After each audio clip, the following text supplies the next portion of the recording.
नमस्कार दोस्तों, आपका स्वागत है आपके अपने चैनल स्टडी वाइंस ऑफिशियल पर। तो आज का हमारा टॉपिक है आधुनिक भारत के प्रमुख आंदोलन और घटनाएं। मतलब कि 1885 से लेकर 1951 के बीच में जितने भी भारतीय राष्ट्रीय प्रमुख आंदोलन हुए हैं, घटनाएं हुई हैं, समझौते हुए हैं, सभी को मैंने एक ही वीडियो में कवर किया है।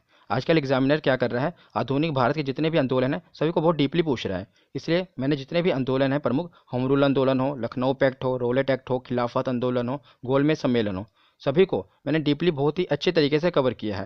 तो ये वीडियो थोड़ी बड़ी जरूर बन सकती है, पर इतना ज़रूर है कि अगर आप वीडियो को देखते हैं तो आज आपको सीखने को बहुत कुछ मिलेगा और आपका इस टॉपिक से एक नंबर जरूर पक्का हो जाएगा। तो इसलिए बिना देरी किए हुए इस वीडियो को चलिए शुरू करते हैं। तो शुरुआत करते हैं 1885 की प्रमुख घटना से। तो 1885 में भारतीय राष्ट्रीय कांग्रेस की स्थापना हुई थी और भारतीय राष्ट्रीय कांग्रेस पर मैंने एक स्पेशल वीडियो बना रखी है। अगर आपने उसे अभी तक नहीं देखा तो मैं आई बटन में उस वीडियो का लिंक दे दूंगा। आप इस वीडियो के खत्म होने के बाद आई बटन पर क्लिक करके उसे जरूर देख लेना। मैंने उसमें कांग्रेस के जितने भी अधिवेशन हैं सभी को कवर किया है। तो इसमें भी मैं कांग्रेस के बारे में थोड़ा बता देता हूँ। तो भारतीय राष्ट्रीय कांग्रेस की स्थापना अगर एग्जैक्ट डेट पूछी जाए तो 28 दिसंबर 1885 को इसकी स्थापना हुई थी और इसके संस्थापक थे एलन ऑक्टेवियन ह्यूम, जिन्हें एओ ह्यूम भी कहा जाता है, और ये स्कॉटलैंड के निवासी थे। और स्थान पूछ लिया जाए तो बम्बई के गोकुल दास तेजपाल संस्कृत विद्यालय में भारतीय राष्ट्रीय कांग्रेस की स्थापना हुई थी और उस समय वायसराय थे लॉर्ड डफरिन। और दादा भाई नौरोजी ने ही इसका नामकरण भारतीय राष्ट्रीय कांग्रेस किया था, क्योंकि जब ये पार्टी बनी थी तो उस समय इसका नाम था भारतीय राष्ट्रीय संघ और बाद में दादा भाई नौरोजी ने इसका नाम बदलकर भारतीय राष्ट्रीय कांग्रेस कर दिया। इतना कुछ आपको कांग्रेस के बारे में पता होना चाहिए और डिटेल में जानना है तो आप उस वीडियो को जरूर देखिएगा। तो 1885 के बाद 1916 का सबसे महत्वपूर्ण आंदोलन है होम रूल आंदोलन। काफ़ी इंपॉर्टेंट है और कई बार पूछा गया है। तो आखिर ये है क्या, पहले इसके बारे में जान लीजिए। तो प्रथम विश्व युद्ध के दौरान की यह घटना है। प्रथम विश्व युद्ध के आरंभ होने पर भारतीय राष्ट्रीय कांग्रेस के जो नरमपंथी दल था उन्होंने ब्रिटेन की सहायता करने का निर्णय लिया। इसके पीछे ये कारण था कि अगर भारत ब्रिटेन का साथ देगा तब विश्व युद्ध के खत्म होने के बाद जो ब्रिटेन है भारत को आज़ाद कर देगा। परंतु जल्दी कांग्रेस को ये पता चल गया कि जो अंग्रेजी सरकार है ऐसा नहीं करेगी, तो उन्होंने इसी के बीच होम रूल आंदोलन शुरू कर दिया। तो होम रूल आंदोलन कहाँ से प्रभावित है, ये कई बार पूछा गया है। तो होम रूल आंदोलन जो है वो आयरलैंड के होम रूल आंदोलन से प्रभावित था और इसे दो लोगों ने शुरुआत की थी। सबसे पहले इसकी बाल गंगाधर तिलक ने और एनी बेसेंट ने। तो बाल गंगाधर तिलक ने इसकी शुरुआत पुणे के बेलगांव से की थी और एनी बेसेंट ने मद्रास से की थी। कई बार पूछा गया है कि बेलगांव से किसी ने शुरुआत की, तो बाल गंगाधर तिलक ने। इसे आप इजीली याद भी कर सकते हैं। देखिए बेलगांव और बाल, इसकी शुरुआत देखिए ना, बेल और बाल एक ही तरह से शुरू हो रहे हैं, तो इससे आप इसे याद रख सकते हैं इजीली। तो होम रूल आंदोलन के बाद अब हम देखते हैं रोलेट एक्ट। तो ये है घटना है 19 मार्च 1919 की। तो 1919 में तीन प्रमुख घटनाएं हुई थी और तीनों काफ़ी इंपॉर्टेंट है, कई बार पूछी गई हैं। पहला है रोलेट एक्ट, दूसरा आगे हम पढ़ेंगे जलियांवाला बाग हत्याकांड, और तीसरा है खिलाफत आंदोलन। ये तीनों ही इंपॉर्टेंट है और हिस्ट्री बहुत ही मज़ेदार है। अगर आप इसे लिंक करके पढ़ेंगे तो आपको बहुत ही ईजी लगेगी। तो जैसा कि हमने देखा होम रूल आंदोलन के समय क्या हुआ था कि जो भारतीय थे इन्होंने ब्रिटेन का साथ दिया था कांग्रेस से, ये सोच के कि भारत को आज़ाद कर देंगी, और उसके परिणाम स्वरूप उन्होंने वो रोलेट एक्ट लेकर आ गए। तो रोलेट एक्ट क्या था, ये एक काला कानून था जिसके अंतर्गत किसी भी व्यक्ति को संदेह के आधार पर गिरफ्तार किया जा सकता था। मतलब अगर अंग्रेजी सरकार को किसी भी व्यक्ति पर शक हो जाता था तो वह उसे बिना अपील के और बिना दलील के उसे गिरफ्तार कर सकती थी। इसीलिए इसे बिना वकील, बिना अपील और बिना दलील का कानून कहा गया, किसे, रोलेट एक्ट को। और रोलेट एक्ट के तहत ही सैफुद्दीन किचलू और डॉक्टर सत्यपाल, ये दोनों पंजाब के लोकप्रिय नेता थे, इन्हें 10 अप्रैल 1919 को गिरफ्तार कर लिया गया। देखिए रोलेट एक्ट आया 19 मार्च 1919 को, और 10 अप्रैल 1919 को पंजाब के जो दो लोकप्रिय नेता थे सैफुद्दीन किचलू और डॉक्टर सत्यपाल, इन दोनों को ही इसके तहत गिरफ्तार कर लिया गया। तो गिरफ्तार कर किया गया 10 अप्रैल को। उसके 3 ही दिन बाद 13 अप्रैल 1919 को, 13 अप्रैल को वैसाखी मनाई जाती है। तो वैसाखी वाले दिन ही जलियांवाला बाग में का हत्याकांड हुआ था। तो इसमें क्या होता है, रोलेट एक्ट के विरोध में पंजाब के अमृतसर के जलियांवाला बाग में एक सभा बुलाई गई थी, क्योंकि जो पंजाब के नेता थे उन्हें गिरफ्तार किया गया था, इसलिए पंजाब में ये सभा बुलाई गई थी। और वहाँ पर शांतिपूर्ण विरोध चल रहा था कि हम अपने नेता को कैसे छुड़ाएं, और रोलेट एक्ट का विरोध कर रहे थे। पर जनरल डायर ने क्या किया, वहाँ पर उन पर अंधाधुंध गोलियां चलवा दी और काफ़ी लोग उस समय मारे गए थे। और इस घटना के विरोध में महात्मा गांधी जी ने केसरी हिंद की उपाधि और रविंद्रनाथ टैगोर ने सर की उपाधि लौटा दी थी। इन्हें अंग्रेजी सरकार के द्वारा केसरी हिंदी की तो उपाधि मिली थी महात्मा गांधी जी को, और सर की उपाधि मिली थी रविंद्रनाथ टैगोर जी को। दोनों ने इस उपाधि को इस घटना के बाद त्याग दिया और इसे लौटा दिया वापस अंग्रेजी सरकार को। आज भी आप देखते हैं मीडिया में, आपने खबर सुनी होगी, जब भारतीय सरकार से लोग असंतुष्ट होते हैं तो अपनी पद्म विभूषण की उपाधि, पद्मश्री की उपाधि लौटा देते हैं ना, आप सुनते हैं कि पुरस्कार लौटाए गए। तो उस समय भी महात्मा गांधी जी ने केसर हिंदी की उपाधि उन्हें मिली थी और रविंद्रनाथ टैगोर को सर की उपाधि मिली थी। ये क्वेश्चन पूछा जाता है कि किस घटना के बाद उन्होंने ये उपाधि लौटा दी थी, तो जलियांवाला बाग हत्याकांड के बाद उन्होंने ये उपाधि लौटा दी थी। और इस घटना होने के बाद एक कमीशन बैठाया गया जिसे कहा कहा जाता है हंटर कमीशन। तो हंटर कमीशन नियुक्त किया गया था इस घटना की जांच के लिए कि आप देखिए किसकी गलती थी, पर कुछ हुआ नहीं इसमें। और सरकारी रिपोर्ट के अनुसार, इस रिपोर्ट के अनुसार कि उन्होंने बताया कि सिर्फ 379 व्यक्ति ही मारे गए हैं, परंतु कांग्रेस समिति के अनुसार बताया गया कि लगभग 1000 व्यक्ति इस घटना के दौरान मारे गए थे। पर जो उस रिपोर्ट आई थी उसमें बताया गया कि सिर्फ 379 व्यक्ति ही मारे गए हैं। और आपको यह भी याद रखना है कि जो जलियांवाला बाग हत्याकांड हुआ था इसमें एक भारतीय था जिसने जनरल डायर का सहयोग किया था, उसका नाम था हंसराज। तो हंसराज नामक भारतीय ने जनरल डायर का सहयोग किया था उस समय। ये क्वेश्चन अभी तक पूछा नहीं किया, पर जब एग्जामिनर को जो शिफ्ट को टफ बनाना होता है तो ऐसा क्वेश्चन वो पुट कर देता है। इसलिए आप इसे भी याद रखिएगा कि जलियांवाला बाग जो हत्याकांड हुआ था उसमें हंसराज नामक भारतीय ने जनरल डायर का सहयोग किया था उस समय। तो जलियांवाला बाग हत्याकांड के बाद अब हम देखते हैं खिलाफत आंदोलन। ये भी 1919 की ही घटना है। तो 3 घटना है आपको याद रखनी है 1919 में। पहला रोलेट एक्ट, दूसरा उसके विरोध में जलियांवाला बाग हत्याकांड हुआ, और तीसरा खिलाफत आंदोलन। तो खिलाफत आंदोलन क्या है ये भी मैं आपको बताता हूँ। तो खिलाफत आंदोलन तुर्की में खलीफा के पद के समर्थन में ब्रिटेन के खिलाफ आंदोलन था। तो आखिर खलीफा का पद क्या था जिसके समर्थन में भारतीय थे और ब्रिटेन इसके खिलाफ था? तो मैं आपको बताता हूँ, तुर्की में जो खलीफा का पद था ये मुसलमानों के लिए एक धार्मिक पद था। मतलब खलीफा का जो पद था इसे ये मुसलमानों के लिए एक धार्मिक पद था, जिसे ब्रिटेन सरकार क्या कर चाहती थी, उसे खत्म करना चाहती थी। इसलिए जो पूरी दुनिया के मुसलमान हैं इससे नाराज हो गए, और इसका जो असर भारतीय मुसलमानों पर भी देखने को मिला। भारतीय मुसलमान भी नाराज हो गए कि आप कैसे हमारे खलीफा का पद को मतलब खत्म कर सकते हैं। इसलिए ये आंदोलन हुआ जिसे खिलाफत आंदोलन कहा गया। और भारत में इस खिलाफत आंदोलन की शुरुआत किसने की? तो शौकत अली और मोहम्मद अली, इन दो भाइयों ने इसकी शुरुआत की थी खिलाफत आंदोलन की। इन्हें अली बंधु के नाम से भी जाना जाता है। कई बार ऐसा लिखा होता है कि खिलाफत आंदोलन की शुरुआत अली बंधु ने की, तो उनका नाम था शौकत अली और मोहम्मद अली, जिन्हें अली बंधु कहा जाता है। याद रखिएगा आप इसे। अब खिलाफत आंदोलन के बाद 1919 में खिलाफत आंदोलन हुआ और 1920 में असहयोग आंदोलन हो गया। 1 अगस्त 1920 को महात्मा गांधी जी के नेतृत्व में असहयोग आंदोलन शुरू किया गया। असहयोग आंदोलन क्यों शुरू किया गया?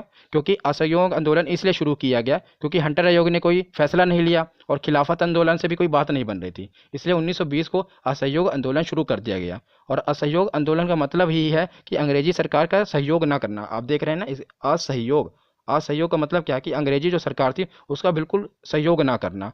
और इसमें क्या हुआ कि अगर आप देखेंगे तो जो असहयोग आंदोलन चल रहा था उस समय जो सभी लोगों ने बहुत बढ़ चढ़कर ही भाग लिया। इसमें कई लोगों ने वकालत छोड़ दी, जो वकील थे उन्होंने वकालत छोड़ दी, जो अध्यापक थे उन्होंने पढ़ाना छोड़ दिया था, और जो भारतीय थे उन्होंने टैक्स देना भी बंद कर दिया था, ताकि किसी भी तरह जो अंग्रेजी हुकूमत है उस पर दबाव बनाया जाए। और लोगों ने बाद में जो है विदेशी कपड़े थे उसे भी जलाना शुरू कर दिया था। मतलब लोगों ने बहुत ही बढ़ चढ़कर उसमें समय भाग लिया था, और जो अंग्रेजी सरकार था उसका पूरा तरह से असहयोग आंदोलन उसके खिलाफ बहुत ही जोर तौर से चलाया था। पर इसका भी कोई बाद में परिणाम नहीं निकला था। और उस समय 1920 में यह आंदोलन चला था, और उसके 2 साल बाद चोरी चौरा कांड हो गया। बहुत ही प्रमुख घटना है इतिहास की, चोरी चौरा कांड। तो महात्मा गांधी जी के असहयोग आंदोलन के दौरान 4 फरवरी 1922 को कुछ लोगों की गुस्साई भीड़ ने क्या किया, गोरखपुर के एक थाना था चोरी चौरा, उसमें पुलिस थाने में आग लगा दी, जिसमें क्या हुआ 23 पुलिस वालों की मौत हो गई। क्या हुआ था कि उस समय असहयोग आंदोलन चल रहा था और लोग अपना विरोध जता रहे थे, तो उस समय पुलिस ने क्या किया, अंधाधुंध फायरिंग कर दी थी लोगों के ऊपर। तो जो भीड़ है वो गुस्सा में आ गई, तो उन्होंने क्या किया, जो भी थाना था उसमें आग लगा दी थी, और लोगों के जो पुलिस थे उसको भी उन्होंने आग में झोंक दिया था, और कई पुलिस वाले इसमें जख्मी हो गए थे। तो ये जो हिंसक घटना हो गई थी, इसके बाद गांधी जी ने क्या किया, असहयोग आंदोलन को बंद कर दिया, मतलब वहीं पर खत्म कर दिया। क्योंकि गांधी जी जो थे वो हिंसा के विरोध में थे ना, तो जो जो चोरी चौरा कांड हुआ था उसके बाद गांधी जी ने क्या किया, जो असहयोग आंदोलन चल रहा था उसे खत्म कर दिया। तो 1922 के बाद अब हम देखते हैं 1930 का सविनय अवज्ञा आंदोलन। इसके बीच में भी गांधी जी ने कई आंदोलन किए, पर मैंने उसको स्पेशल एक वीडियो में बता रखा है। गांधी जी से रिलेटेड जितने भी आंदोलन हैं सभी को मैंने उस वीडियो में बताया, छोटी सी वीडियो में है। मैं आई बटन में उसका भी लिंक दे दूंगा, आप उसे जरूर देख लेना। इसमें मैं बस ये प्रमुख प्रमुख आंदोलन को ही कवर कर रहा हूँ। तो उसके बाद देखते हैं सविनय अवज्ञा आंदोलन को। तो सविनय अवज्ञा आंदोलन की शुरुआत हुई थी, गांधी जी ने की थी 12 मार्च 1930 को, और इसकी शुरुआत की थी दांडी मार्च से। तो ये आखिर आंदोलन गांधी जी को करना क्यों पड़ा, सविनय अवज्ञा आंदोलन? इसका आंदोलन इसलिए करना पड़ा कि गांधी जी ने क्या किया, 31 जनवरी 1930 को कुल 11 मांगे रखी थी, जिसे कहा जाता है 11 सूत्रीय मांग। ये काफ़ी इंपॉर्टेंट है, 11 सूत्रीय मांग। 11 मांगे थी उसमें, मैं आगे बताऊंगा कि वो कौन कौन सी 11 मांगे थी। तो वायसराय उस समय थे लॉर्ड इरविन, उनके सम्मुख क्या क्या गांधी जी ने 11 कुल मांगे रखी थी, और लॉर्ड इरविन ने क्या किया, उसे अस्वीकार कर दिया, मतलब उसे नहीं माना। जिसके परिणाम स्वरूप गांधी जी ने सविनय अवज्ञा आंदोलन को शुरू कर दिया, और काफ़ी जोरों से इस आंदोलन को शुरू किया। तो सविनय अवज्ञा आंदोलन के दौरान ही गोल में सम्मेलन शुरू हो गया। 3 गोलमेज सम्मेलन हुए थे और काफ़ी इंपॉर्टेंट है, मोस्ट इंपॉर्टेंट। कई बार एग्जामिनर इनसे सवाल पूछता है और बहुत ही डीपली पूछता है, इसलिए मैंने बहुत ही अच्छे तरीके से इसे कवर किया है, ध्यान से सुनिएगा। तो 3 गोलमेज सम्मेलन हुए थे। पहला हुआ था 1930 को, दूसरा हुआ था 1931 को और तीसरा हुआ था 1932 को। तीनों लगातार हैं, इसलिए आपको याद करने में मुश्किल नहीं होगी। याद रखिएगा, सविनय अवज्ञा आंदोलन चल रहा था 1930 को, उसी दौरान गोलमेज सम्मेलन शुरू हो गया। तो आखिर ये गोलमेज सम्मेलन क्यों शुरू हुआ? तो सविनय अवज्ञा आंदोलन के खत्म करने के लिए अंग्रेजों ने सोचा कि क्यों ना महात्मा गांधी को लंदन बुलाया जाए और लंदन बुलाकर उन्हें कुछ प्रस्ताव दे उनके सामने रखे जाएं कि हम आपकी इतनी बातों को मान लेंगे और आप ये जो है सविनय अवज्ञा आंदोलन को खत्म कर दो। इसलिए लंदन में गोलमेज सम्मेलन को रखा गया। तो इसे आप जैसे नाम के देख रहे हैं, गोल मेज मतलब राउंड टेबल, तो इसे राउंड टेबल कॉन्फ्रेंस कहते हैं, क्योंकि उस समय ये राउंड टेबल पर ही सम्मेलन हुआ था। अब इसका भी एक मतलब होता है, जैसे कि आप ये देख रहे हैं रेक्टेंगुलर टेबल, यहाँ पर जो व्यक्ति बैठता है वो क्या होता है, वो हेड होता है। घर का जो आप डाइनिंग टेबल भी देखेंगे कि जहाँ पर सब बैठकर रोटी खाते हैं, वहाँ पर भी आप इस चेयर पर किसको बैठाते हैं? घर के जो मुखिया होते हैं, और बाकी फैमिली के मेंबर यहाँ पर बैठते हैं। पर जो राउंड टेबल होता है, इसमें सभी बराबर हैं, कोई मुखिया नहीं, कोई बड़ा नहीं, कोई छोटा नहीं। अगर राउंड टेबल में मीटिंग हो रही है मतलब सबके बराबर हैं। तो अंग्रेज बहुत चालाक थे, ये दिखाना चाहते थे कि हम भारतीयों को बराबर अधिकार दे रहे हैं, राउंड टेबल मीटिंग रख रहे हैं, मतलब कोई बड़ा नहीं है कोई छोटा नहीं है, इसलिए उन्होंने गोल में सम्मेलन रखा है। इसका भी अपना मतलब एक मकसद था उस समय उनका। तो आपको ये भी याद रखना है कि जो तीनों गोल में सम्मेलन हुए थे, एक ही जगह पर हुए थे। कहाँ पर? लंदन में हुए थे। और बाबा साहब भीमराव अंबेडकर जी ने तीनों गोलमेज सम्मेलन में भाग लिया था। और भी कई लोगों ने लिया था, पर हरदम एग्जाम में यही पूछा जाएगा और ऑप्शन में आपको बाबा साहब भीमराव अंबेडकर ही दिया होगा, इसलिए याद रखिएगा भीमराव अंबेडकर जी ने तीनों गोलमेज सम्मेलन में भाग लिया था। और जो तीनों गोलमेज सम्मेलन थे, उस समय इंग्लैंड का एक ही प्रधानमंत्री था जिसका नाम था रैमजे मैकडोनाल्ड। याद रखिएगा कौन? Ramsay MacDonald. तो तीनों गोलमेज सम्मेलन कहाँ हुए थे? लंदन में हुए थे। भीमराव अंबेडकर जी तीनों में भाग लिया था और उस समय प्रधानमंत्री थे रैमजे मैकडोनाल्ड। तो अब देखते हैं पहला गोलमेज सम्मेलन। तो पहला गोलमेज सम्मेलन हुआ था 12 नवंबर 1930 को। आपको बस 1930 याद रखना है, डेट आपको नहीं याद रखनी। और ये कहाँ पर हुआ था? तो सेंट जेम्स पैलेस, जो कि लंदन में है, वहीं पर पहला गोलमेज सम्मेलन हुआ था। और उस समय वायसराय कौन थे? तो लॉर्ड इरविन वायसराय थे उस समय। और भारतीय राष्ट्रीय कांग्रेस और महात्मा गांधी जी ने इसमें भाग नहीं लिया था, क्योंकि 1930 में क्या चल रहा था? सविनय अवज्ञा आंदोलन चल रहा था, सभी अंग्रेजों के विरोध थे, तो कैसे उसमें भाग लेंगे? इसलिए कांग्रेस ने और महात्मा गांधी जी ने इसमें भाग नहीं लिया था। और भाग किसने लिया था? तो मुस्लिम लीग के नेता मोहम्मद अली जिन्ना, आगा खां और मोहम्मद अली, इन तीनों ने उसमें भाग लिया था। तो पूछा जाता है कि मुस्लिम लीग के किस नेता ने भाग लिया था, तो ऑप्शन में दिया होगा, तो आपको याद रखिएगा मोहम्मद अली जिन्ना, आगा खां और मोहम्मद अली, इन्होंने उसमें भाग लिया था। और दलित वर्ग के नेता बाबा साहब भीमराव अंबेडकर जी ने भी इसमें भाग लिया था, क्योंकि मैंने शुरुआत में ही आपको बताया ना कि बाबा साहब भीमराव अंबेडकर ने तीनों गोल में सम्मेलन में भाग लिया था, तो इस समय भी वो दलित वर्ग के नेता के रूप में गए थे वहाँ पर। तो बाबा साहब भीमराव अंबेडकर ने भाग लिया था इसमें, याद रखिएगा। पर कांग्रेस और महात्मा गांधी ने भाग नहीं लिया था प्रथम गोल में सम्मेलन में। तो प्रथम गोलमेज सम्मेलन के बाद अब हम देखते हैं गांधी इरविन समझौता। तो जो पहला गोलमेज सम्मेलन था वो अंग्रेजों ने क्यों रखा था? ताकि गांधी जी को बुलाया जाए और उनसे कुछ जो लुभावने प्रस्ताव उन्हें दिया जाए और उसके बाद उन्हें कहा जाए कि जो आप सविनय अवज्ञा आंदोलन कर रहे हैं इसे खत्म कर दीजिए। पर गांधी जी जब वहाँ पर पहुंचे ही नहीं, तो जो गोलमेज सम्मेलन का उसका मतलब कोई मतलब नहीं रह गया। इसलिए उसके बाद उसके ठीक ही बाद गांधी इरविन समझौता हुआ। तो गांधी इरविन समझौता महात्मा गांधी और वायसराय, उस समय का वायसराय कौन था? मैंने बताया था ना, लॉर्ड इरविन था। तो उसी के बीच में ये समझौता हुआ, जिसे महात्मा गांधी का और इरविन के बीच में समझौता, इसलिए इसे गांधी इरविन समझौता कहा गया। तो उसमें लॉर्ड इरविन ने कुछ शर्तें रखी थी। पहली शर्त थी कि सविनय अवज्ञा आंदोलन को समाप्त किया जाए। दूसरी शर्त थी कि कांग्रेस जो है दूसरे गोलमेज सम्मेलन में भाग लेने लंदन आए।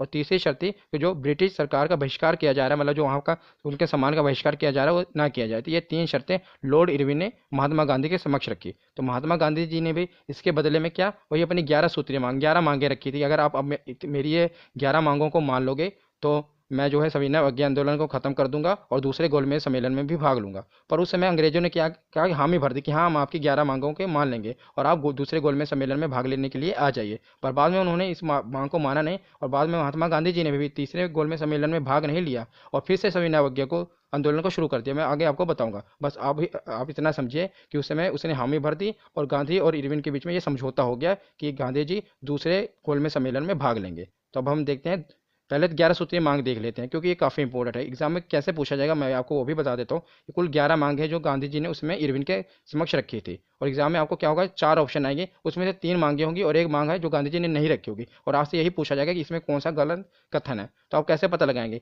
अगर आपको 11 सूत्रीय मांग पता होगी तभी ना। तो पहली मांग गांधी जी ने रखी थी लॉर्ड इरविन के सामने कि पूर्ण रूप से शराब पर प्रतिबंध कर दिया जाए, शराब को बंद कर दिया जाए, बैन कर दिया जाए। दूसरी मांग थी कि विनिमय की दर घटाकर 1 शिलिंग 4 पैसा कर दी जाए। तीसरी मांग थी जो भूमि लगान है आधा हो और उस पर काउंसिल का नियोजन रहे। चौथी मांग थी कि जो नमक पर कर लग रहा है इसे समाप्त कर दिया जाए। पांचवी मांग थी कि जो सेना संबंधी व्यय है उसे कम से कम 50% की कमी हो, मतलब सेना पर ज़्यादा खर्चा ना हो। और छठवीं मांग थी कि जो बड़ी बड़ी सरकारी नौकरियों का वेतन है उसे आधा कर दिया जाए। और सातवीं मांग थी कि जो विदेशी वस्त्रों की आयात पर जो निषेध कर लगे, जो आयात हो रहा है विदेशी वस्त्रों पर उस पर एक कर लगाया जाए जिसका नाम रखा है निषेध कर लगे। और आठवीं जो मांग थी वो थी कि भारतीय समुद्री तट पर केवल भारतीय जहाज़ों के लिए सुरक्षित रहे, मतलब जो भारतीय जहाज है उनके लिए सुरक्षित किया जाए उसे, और इसके लिए कानून का निर्माण हो। और नौवीं मांग थी कि जो सभी राजनीतिक बंदी हैं उन्हें छोड़ दिया जाए, मतलब जिन्हें को भी अंग्रेजी सरकार ने क्या किया बंदी बनाकर रखा हुआ राजनीतिक लोगों को उनको छोड़ दिया जाए।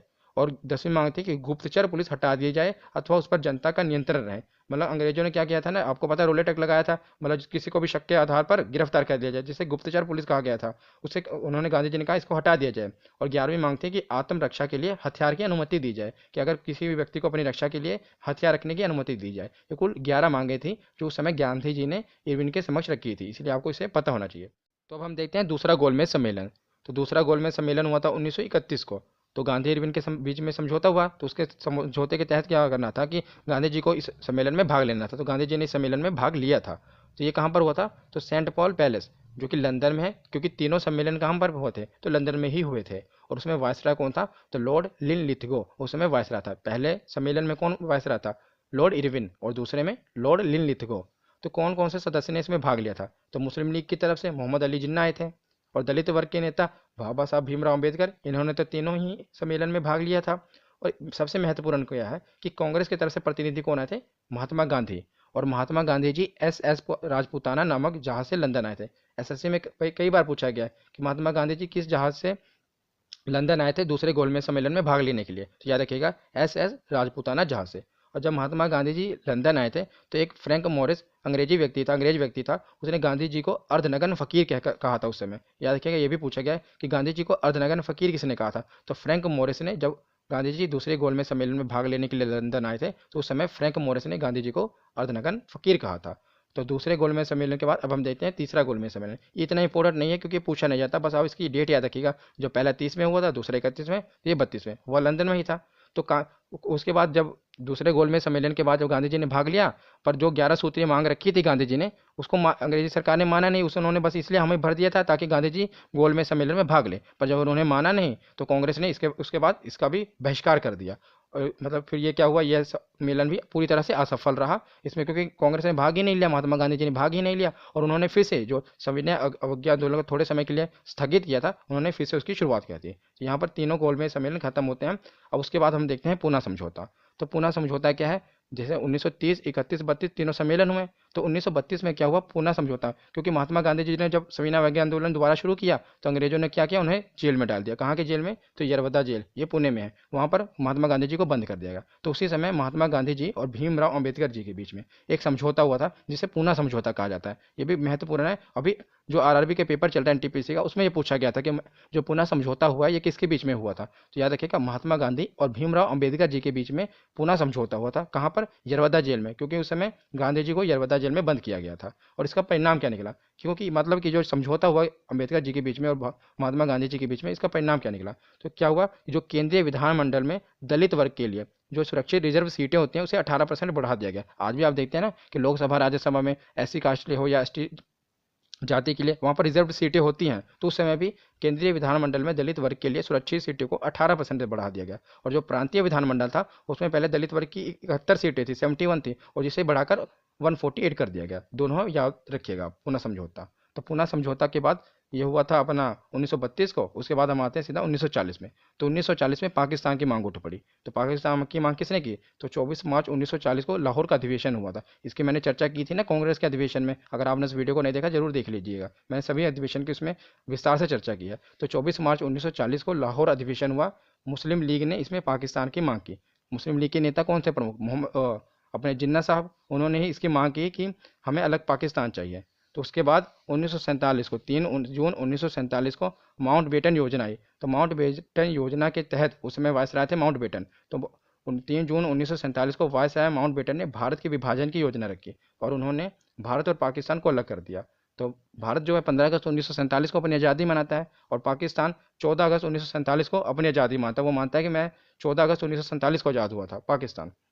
और जो भारत और पाकिस्तान के बीच में जो रेखा है, सीमा रेखा है, उसे रेड क्लिफ रेखा कहा जाता है। ये जो आप देख रहे हैं ना, इसे रेड क्लिफ रेखा रेखा कहा जाता है। तो उस समय 1947 को क्या हुआ था, ये आप देख रहे हैं, ये जो पाकिस्तान है इसे पश्चिमी पाकिस्तान, इधर वाले पाकिस्तान जो आज बांग्लादेश है, ये पाकिस्तान से ही आज़ाद हुआ है, इसे पूर्वी पाकिस्तान कहा गया।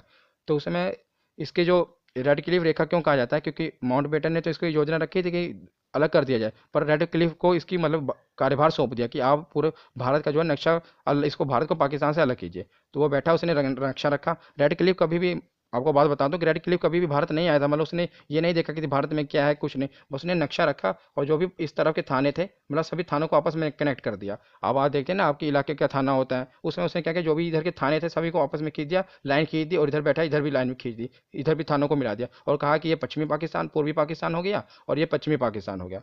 और आप देखते होंगे कि उसमें कई लोगों के खेत क्या हुआ, भारत में थे और घर पाकिस्तान में, इसी कारण, क्योंकि उसने बैठा, उसने बस सीधे लाइन खींच दी कि भाई ये इतने जो थाने हैं सबको आपस में कनेक्ट कर दिया और कह दिया कि भाई ये पाकिस्तान बन गया। उसको ये नहीं पता था कि भाई थाने कहाँ है, किसी खेत कहाँ पर है, घर कहाँ पर है, कुछ नहीं, बस उन्हें ऐसे लक्ष्य रखा और भारत और पाकिस्तान का बंटवारा कर दिया। तो ये तो एक फैक्ट था, मैं आपको बता रहा हूँ। तो बस आपको तो ये याद रखना है कि रेड क्लिफ लाइन कहा जाता है इसको, और माउंटबेटन योजना के तहत अलग किया गया था। उसके बाद आखिर में सबसे इंपॉर्टेंट है भूदान आंदोलन, ये भी काफ़ी इंपॉर्टेंट है। और 1951 को विनोबा भावे ने भूदान आंदोलन शुरू किया था। तो उन्होंने ये भूदान आंदोलन क्या है इसके बारे में बताता हूँ। तो जब भारत आज़ाद हुआ था, तो भारत की आज़ादी के बाद ये देखा गया था कि जो ज़्यादातर ज़मीनें थी वो ज़मींदारों के पास थी, क्योंकि उन्होंने कब्जा कर रखा था। और जो भारत के जो बेचारे किसान थे, गरीब थे, उनके पास कोई ज़मीन नहीं थी। तो विनोबा भावे ने उनसे ज़मीनों को, जो ज़मींदार थे, उनसे ज़मीनों को दान देने को कहा कि आप दान दीजिए, और इसे भूदान आंदोलन कहा गया। तो लोगों ने दान दी भी, जो जमींदार थे उन्होंने जमीनों को दान दिया। और सबसे पहले रामचंद्र रेड्डी ने सबसे पहले भूमि दान की थी। इनका नाम याद रखिएगा, क्योंकि इन्होंने सबसे पहले दान की थी, इसलिए इसे भूदान आंदोलन कहा गया, क्योंकि जमींदारों ने अपनी भूमि का दान किया था। तो आज की ये वीडियो यहीं पर खत्म होती है। कैसी लगी आपको वीडियो, कमेंट पे जरूर बताना, और वीडियो को लाइक और शेयर जरूर करना। धन्यवाद।